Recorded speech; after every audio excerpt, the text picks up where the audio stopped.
So qualifying is now over. Let's go ahead and take a look at the track conditions for our next race here at Suzuka Night. There you see the beautiful Ferris wheel, or for Halloween, the gigantic spider's web. I think that's extremely appropriate given the time of year. 20-degree ambient temperature and 20-degree track temperature as well. Remember, we are racing at night here, so a little bit less grit on the track. At the end of the day, it's not as hot, but it's also completely still. No breeze, nice and cloudy, but a little bit different to your blazing hot track conditions daytime racing, Luke. Yeah, for sure. You know, track temperature being as low as it is in terms of night time, it does help with the lap times here. So yeah, tyre wear's not going to be a factor at all. It is just going to be a proper sprint from start to finish, and it's going to be super exciting to watch. Also, potential opportunities to overtake dotted around the circuit. I just want to see someone go on the outside of 130R. I realize that's a bit of a pipe dream. There's, I think statistically we might not see that, but when we do, it's just so beautiful to watch. Hopefully, we'll see some excellent racing action to come. So 20-minute race for the sports car discipline coming up, ladies and gentlemen, here at Suzuka Night. And this is the final race of the evening in the EMEA region. Later on tonight, though, we're going to be moving on to Asia Pacific. So even though this will be the final race here, we'll then be back later on for our second region. And today and tomorrow, we'll be going through all four. So today, it's EMEA as well as APAC. Tomorrow, we're going to have North America and Latin America as well. Here is your Suzuka circuit grid for the race. Ostermann is on pole position. Absolutely delightful stuff with Savalainen alongside. We then have Pavlovsky and Tarek Adam, third and fourth. Tarek Adam setting his lap time very, very late, but managing to get onto the second row of the grid. Sebastian, Apostol, and Chris McDade will be on row number 3. Chris McDade will be hoping for better fortune than last time out. Marco Jonkers and Victor Nicolae are 7th and 8th, and Kalpinen and Romagnoli will complete your top 10. McDade's got his wish, though, hasn't he? He's got a lap time, you know, around where he's been practicing as well. So fair play to him. And Jonas Savalainen, he has very late got onto the front row of the grid. Onto the final 10 drivers then. Jonathan Seville is in 11th then with Danilo Santoro. Andrea Bendetti is in 13th with Niels van der Kukel in 14th position. But we're here and ready to rock and roll. We're coming through 130R. We've just got the final chicane to go. Any final thoughts, John? I'm looking forward to seeing if Ostermann can build up a lead, or if we're going to see Savalainen and Pavlovsky sort of rein him in and hopefully get him into a battle for track position. It's not going to be the fastest way round, sure, but I want to see that battle. For sure. I think we're going to see a very, very, very cool battle here today. Again, a very much a driver-friendly circuit. They've done plenty of laps around here. And I guess the big factor on ACC is there's not too many tracks. So every single driver would have a lot of lap time or a lot of laps within every single track. So we're going to see the very best from them. It is Ostermann on pole position and Savalainen is in second. The final EMEA race of our monthly final number 4 here on ACC is indeed live. Down in towards then turn number 1. You can see that Ostermann then has got a pretty bad start, really. But Savalainen's been spun. Savalainen's pit maneuvered himself. He completely drove across then the bonnet of Pavlovsky, and Pavlovsky had nowhere to go. I guess we'll see that as a replay. Tariq Adams going to move up position as well. Sebastian Apostol is going to move up to 4th here. But the big story here is that Savalainen on the front row of the grid, P2 in qualifying, has pretty much taken himself out of the race. That is a very surprising start to the race. Savalainen, of course, an incredible racing driver, but mistakes are mistakes. I'm almost certain we'll be taking another look at that. But as things currently stand, Pavlovsky is in 2nd place. And look at that gap. Ostermann actually, is that like a 2nd gap already? How is he even doing that? He's just taking full advantage of the fact that maybe Pavlovsky slowed down a little bit as a result of that incident. This is the dream start for Ostermann. Yeah, Ostermann is absolutely flying here, isn't he? As he comes through Kobayashi, and again, just able to get that power down so much earlier than everybody else here. Again, flash of the lights there from P3, but looks of things trying to put Pavlovsky off. Pavlovsky, probably one of the most experienced sim racers, not only in this competition, but in the world. He's such a young man as well. I believe he's 22. I'm trying to think back. I'm an old man, guys, so I met him for the first time about 4 years ago, and I can't remember how old he was then. So yeah, 4 years ago feels like 40 years for me at this point. But yeah, he's still very young, but he's been in so many world finals. He's represented so many cool teams. He's had so many cool opportunities. Also has raced in the world's fastest gamer. Like, this guy is an absolute monster when it comes to sim racing, and being in P2 right now, he's just got to hold on to that position. But again, it'd be interesting to see when we do see the replay of the start of this race as to exactly what happened there. But for me, it looked like Savalainen has just driven across Pavlovski's bonnet. Although there's a mistake there, as McDade is P5. There's a mistake from the car in front here of Apostol. Not quite able to take advantage of McDade here, but Apostol won't want to be doing that too many times. You do that 3 times, you're going to have to go and visit the pit lane, not to fix your car, not to put any tyres on, but just to drive through and wave at your pit crew as you take the penalty of driving through. The gap out in front, it has increased, but only by a couple of tenths. So it's not gonna gap by something like a second a lap or something we would consider superhuman or anything like that. I think that was a direct result of the incident on lap number 1 with Savalainen. And therefore, we have around 1.3, 1.4 seconds now, the gap between first and second. Chris McDade has managed to get himself up a position. He's currently running in 5th. And I think that Nicolae immediately behind him. It is indeed. So he's going to be chasing down Apostol. Right now, it looks pretty chilled out. No one's really changing their racing lines or anything like that. Just needs to get a little bit closer to the car in front as they move out of the Deckers. But the rhythm here in the race, Luke, starting to settle down quite nicely. Yeah, absolutely is. Again, Ostermann just streaking out ahead here. Nicolae looks very fast as well. But ultimately, we've got the concertina effect of the cars closing up through that hairpin.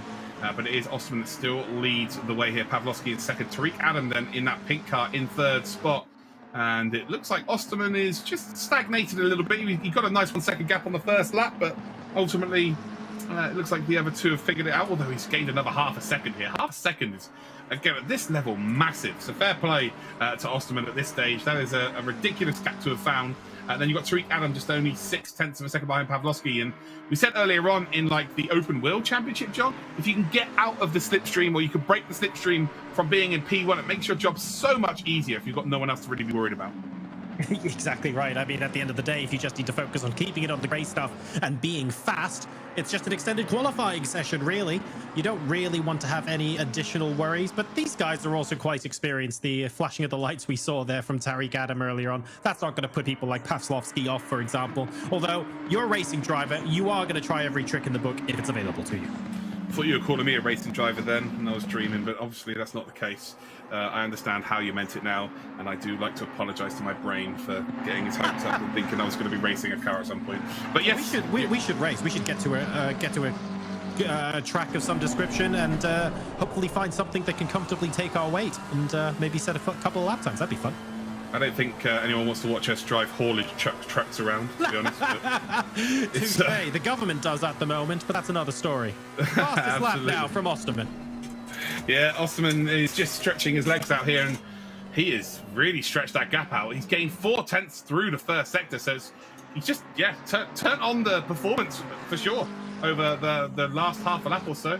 Pavlovski then really has not got an answer to the leader of this race. Tariq Adam just in behind as well. Lap time wise, 58.6 is the fastest that we've seen. Then we've got a 58.8 as the second fastest, which indeed is Pavlovski. You kind of expect the front two to be the fastest out there, and they duly are delivering that. Niels van der Kukel is, well, down in P20 as it stands then, so not, I don't think he's actually started, to be fair. His quick lap times are 2 seconds, 0.274, and I'm not sure whether he's just, that's how long it was into the race before it ended, or not. But if it was, maybe it's on Bristol. Yeah, that was not a long race at all, was it? Absolutely not. That's a very interesting sort of graphic we have there. Yeah, I think you're right. It's possible that he didn't start or maybe was involved in a first corner incident or something similar. I don't think 2.2 seconds. He hasn't made it to the first corner to have a first corner incident. Yeah, he doesn't actually make it down in time. No, that's a fair point. And there we go. We now have the double dash there, so that makes a lot more sense.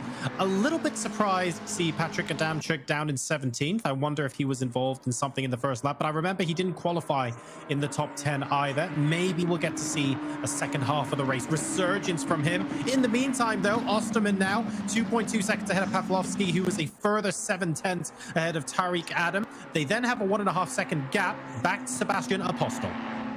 Yeah, for sure. And just through the S's here. It looks like Ostermann's car is just glued to the road. Fair play to him. He is on absolute fire. Pavlovsky makes a little bit of a mistake there. You make one mistake through the S's, and ultimately you lose a hell of a lot of time. And that will be why Ostermann's been able to get this big gap, because people behind him are under a bit more pressure. And they keep making those mistakes. Tariq Adam, Pavlovsky, although they're still in a very comfortable position to qualify, it will be 3 drivers qualifying once again today, as nobody who's already qualified is back in the lobby. We are missing Murphy and we're missing Siklari, so those drivers aren't even in the session, which is a huge shame. We'd love to have seen them this weekend, but maybe we'll see them in the final round. Who knows? Tariq Adam, though, starting to close up to the back here as Ostermann's actually gone faster again. He's done a 58.5 now. As his lap times are coming down further and further and further, as McDade then, as our featured driver behind the wheel series in the EMEA region, is kind of starting to deal with Nicolae in behind him. He's kind of getting a bit of a gap now, so he can look to maybe move forward in this race. But yeah, ultimately, when you've got pressure from behind you, it's very difficult to then go and catch up to the car in front, because you're really just defending the line. You're taking, you know, adverse lines through corners, slower lines through corners, and it makes it very, very difficult. And the early few laps here for McDade gained that one position because of the incident into turn number 1, but ultimately, yeah, just not really being able to get into any sort of rhythm to put pressure on the front 3. Yeah, unfortunately, it looks like he's struggling to keep up with Apostol at the moment, and as a result, he's going to end up defending against Nicolae a little bit more as Chris McDade than he will be attacking the car in front. Not ideal, but at the end of the day, he's in P5 at the moment. It's a good platform to move yourself forward. We're not quite at the halfway point of this race yet, and as you can see, the car's settling into the rhythm, nice and single file down the start-finish straight.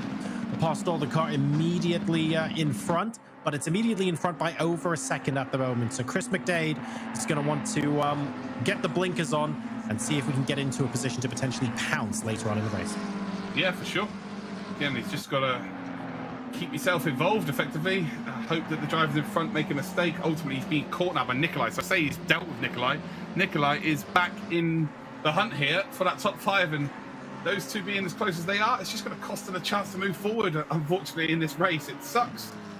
You know, you want to be racing people in front of you, want to be making overtakes, but it's just going to cost you time. And such a short format here, as we can see Kalpanen's under a bit of pressure here from Ramagnoli, and through the deck as they come, they stay in the same formation, both in the same livery as well. P8 and P9, they will indeed stay.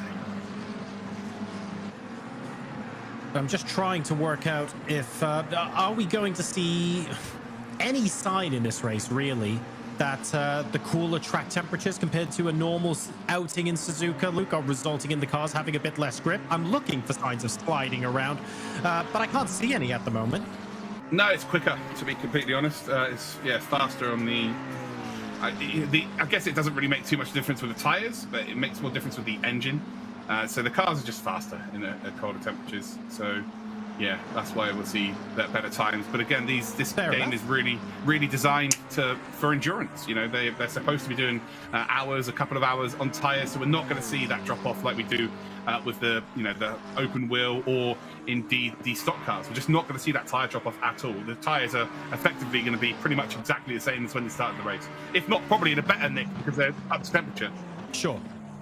All right, on board now with Jonas Savalainen. These are some data-driven insights powered by Slunka. 159.457, pretty decent fastest lap here, but unfortunately currently in 14th after starting second, struggling a little bit after that first lap incident.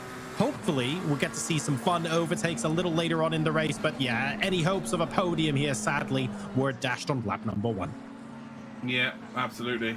Again, lapping very, very quickly, but not really setting the world alight. I wonder if he might have some damage to the car. So interested to see exactly how that went down, to be completely honest. Again, I just don't think Pavlovsky's made a mistake there. I feel like Jonas Savalainen has sort of chopped down on the bonnet there and sort of pit maneuvered himself. What I mean by pit maneuver himself, I mean he's on the outside. There's a car on his inside that's not quite 100% alongside him. So he moves over and it just hits the middle of the side of his car and then that's spinning the car around to pit maneuver. That's what the police used to stop cars in police chases. So yeah, effectively, I think that's what's happened. But again, that's just from the first angle we saw. Nicolae's still behind McDade. McDade is not able to drive away here, which means Marco Jonkers, who over the last few months, Marco Jonkers has become a very, very impressive driver in ACC. He came out of really nowhere.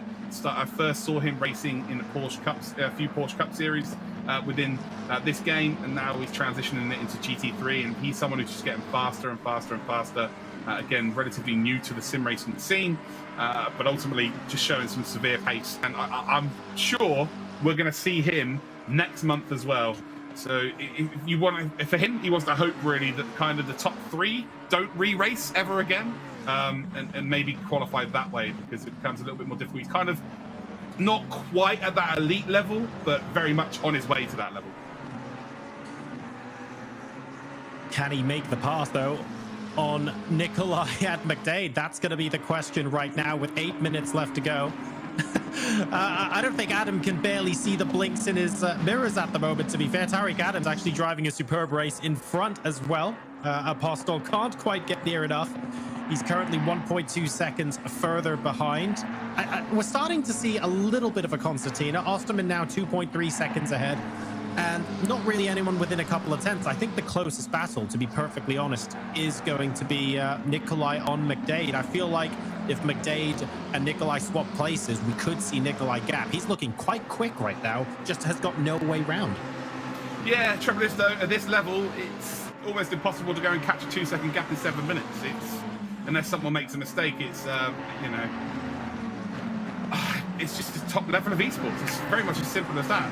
It's just very difficult to make any gains at the best of times, let alone when you've got a big deficit to indeed deal with.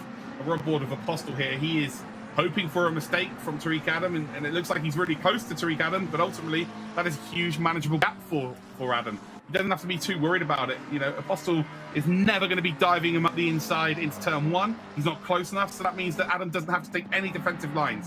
So he's not going to be slowing himself down. But with 6 minutes 40 seconds to go, the front 3 are looking pretty good, and we've got another sensational 3 going through to our semi-finals. Oh, it's getting closer and closer to the all-important semi-finals as well, isn't it? Like right now, being in the top 3, that is the #1 goal. That's all important, right? In the semi-finals, it's for all the marbles. If you're in 3rd place chasing down 2nd, you are absolutely giving it hell. So we're going to see a little bit of a different style of race there. We start getting excited, John. That's the main thing. Like the pictures starting, obviously it's a blank canvas in month 1. It's starting to be filled in a little bit more in month 2. Month 3, you're starting to get a genuine picture as to who's qualifying, who is trying to block people from qualifying, who's taking it maybe a little bit more seriously than others. But now you're really starting to see who exactly is going to be there, what sort of final we're going to have. And right now, every single semi-final is going to be absolutely incredible. And that's not even the final. So, moving forward, we are in for an amazing show of racing skills. We spent the last couple of months putting together the corners and the edges of the jigsaw, slowly starting to fill that in. We are now starting to see the picture of exactly what that's going to look like. On board again with Victor Nicolae. Very important battle this, and the closest one on track right now. If people are wondering, why are you going back to that? Because this is quite important going into the final 5 minutes of this race. As you can see, a 59 flat, so Nicolae is rapid, but needs to find a way around McDade. If he wants to prove to us he can go even faster than that. He started in 8th, so he's already made up a couple of places. There's not a huge amount of pressure on him to overtake, on the grounds that it's not going to get him into an automatic qualifying position. But psychologically, against an excellent driver like Chris McDade, yeah, he still wants to do it. Yeah, for sure, 100%. You're talking about this puzzle that we're putting together. I reckon it's going to take about 8 months from start to finish in this competition. Considering it says 3+ years on the box, that is pretty impressive stuff that we've managed to do it in that time. Nicolae still looking to get up towards that top 5, though. He's got to get past McDade, and McDade is proven to be a very tough obstacle, a very tough cookie to crack. Oh, and that's a bit of an off there for Romagnoli. It looks like the car behind him going through Spoon isn't going to quite get the run off. I think he did that going into the corner, which meant that he didn't lose too much speed on the exit. It will have affected him, but not quite to the point where he's able to give that place up to the car behind. He started 10th, so he's actually still made up a position on this in this race. He's very, very keen at the moment, looking up the exhaust pipe of Kaupinen to see if he can find a way around there, but maybe just overcooking it a little bit. Yeah, again, it's a very tough series to make overtakes on, because we've seen historically EMEA as a region is probably the strongest, but historically it's the sports car. We've always had sports car, whether when we use Project Cars 2 or whether we've used ACC. We've always had a sports car series, and that always brings the best of the best. And it's one thing being very fast around the lap time, but then try and make an overtake on someone who maybe is 100th of a second slower than you around one particular lap. Like, you need to have, in these cars, you need to really be about 0.8 of a second, maybe even a second faster over a quarter of a lap, which makes it very, very difficult. And they're just not, the slipstream isn't really huge within this game either as well. And there's not a lot of aero on these cars these days as well. So it makes it, you know, the hole that's being punched in the air from the car in front is a little bit smaller. So it just becomes very, very difficult. So really, you've got to do what Ostermann's done, qualify at the front end, drive out in the front, and not look back, really. With Pawlowski now 5 seconds behind, Tariq Adam half a second still behind Pawlowski. Tariq Adam has actually kept pace with Pawlowski impressively there. He's round about half a second behind, still looking for an opportunity to pounce. Obviously, being in a top 3 position, that's not strictly necessary, but I think he has the pace. If those positions were reversed, I could see Tariq Adam pulling out a little bit of a gap there. But step 1 to doing that, as you say, is getting past. And yes, he's faster. He's not 0.8 faster. Yeah, the South Africans are really coming into sim racing in their droves at the moment. You know, we're seeing, I would say in the top 100 drivers on ACC, I would say at least 10 would be South Africans at this stage. And we're seeing success in the real world of motorsport. We're seeing Kelvin van der Linde in DTM. We're seeing David Perel reach his dream by going to race in Le Mans in his Ferrari. And we're seeing drivers like Jordan Pepper making it to some of the biggest races around America. Like, these drivers are, showing that it is possible from South Africa to do something, and it's kind of resonating within sim racing as well. So it's fantastic to see that this region has been given the attention that it deserves and given the opportunity. And we're going to have a few of them. We've got Jordan Sherritt as well, who absolutely dominated last time out as well from Brands Hatch. So yeah, there's going to be a few there in the finals. And that is what the Logitech McLaren G Challenge is all about. And there's still a chance for you guys to sign up. So make sure that you do indeed go to logitechgchallenge.com. Get signed up. It doesn't matter whether you feel like you're quick enough or not. Maybe you've only ever raced against AI. You could legitimately be the fastest driver in the world and you wouldn't even know it.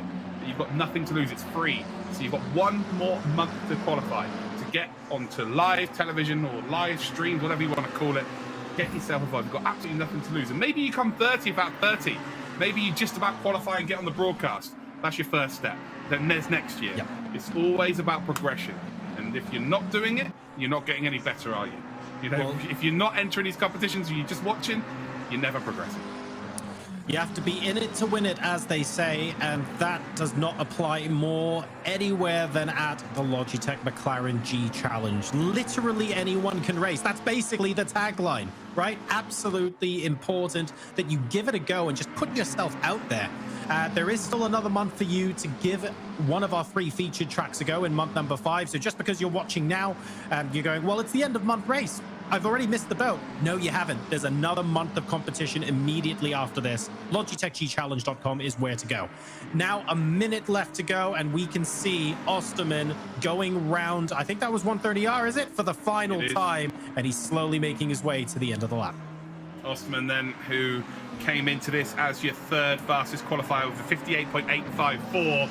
And well, he has done a sensational job of qualifying on pole here for the Logitech McLaren G Challenge. Monthly viral number 4 here for the Sports Car Challenge. And he's going to take that checkered flag and safe passage through to the semi-finals later on in the year.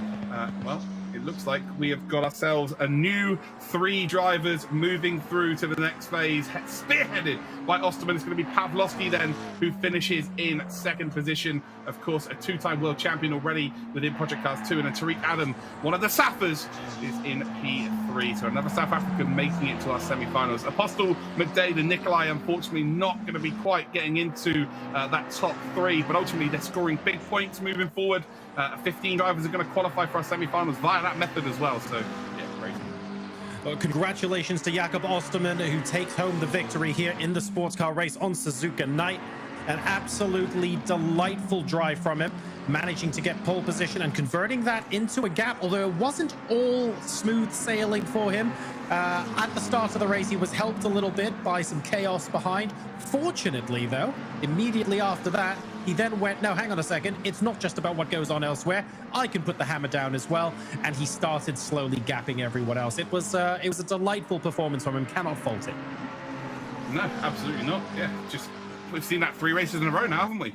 Just seen the winner of each race has just been absolutely dominant, and that's kind of been rare. We've normally had a battle for the front 2 or front 3, like it's been normally 4 or 5 cars actually battling, and they then sort of split into their 2 separate groups, but we haven't really seen dominance like we've seen today. And yeah, that's kind of the story of the day. All 3 races have been dominated by one driver.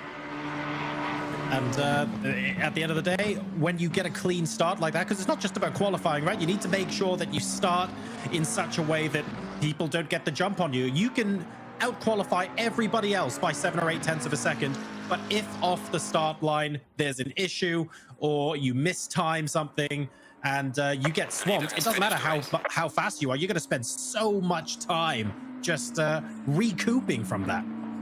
Yeah, I think we might have called the race win a lap early there. Jakob Ostermann has just crossed the line. Luckily, there's no change of position there, but I could have sworn I saw the checkered flag being waved. Oh, I swear I did as well, to be fair. Yeah, so that is, that's, I don't know what's happened there, but luckily nothing changed. Jakob Ostermann is still your race victor. Pavlovsky and Tariq Adam then are your front 3. But yeah, I could have honestly swore that I saw a checkered flag. How crazy was that? Yeah, we saw the timer hit 0 while he was still going through 130R. But anyway, Jakob Ostermann there is going to be our race winner. A race fastest lap time as well of a 158.5. And I mean, he was consistently hitting similar lap times to that as well, which is why he was able to get the cars behind. Really, really smooth stuff coming out of him. He was so quick, he finished a lap early. That's how fast he was today. Absolutely delightful stuff. Remember, you can join the conversation as well. Tweet us or let us know on social media using hashtag Logitech G Challenge.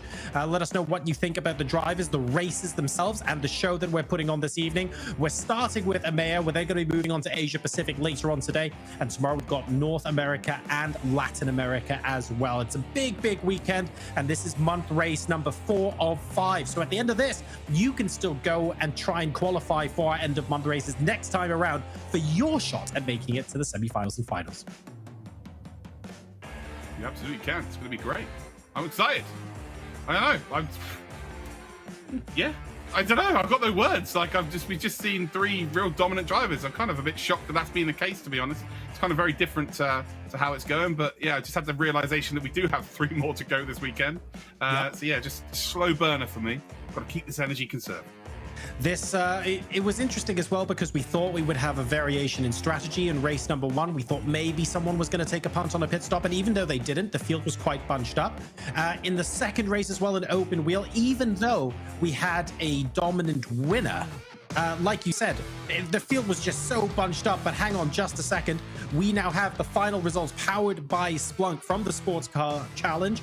Jakob Ostermann, of course, your race winner, just under 4 seconds clear of Kamil Pavlovsky, and Tariq Adam will be making up the podium positions. Sebastian, Apostol, and Chris McDade make up the top 5. That's a top 5 finish there for Chris McDade. Valuable points, no doubt.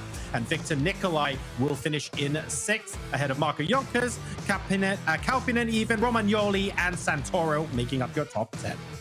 Yeah, phenomenal drive from the top 3. All of the top 10 scoring really good points moving forward in the championship. We've got Jonathan Seville in 11th position, and we've got Andrea Benedetti in 12th. Victor Taraș and Jonas Savalainen are in 13th and 14th. Matis Voss, Francesco Giardinto.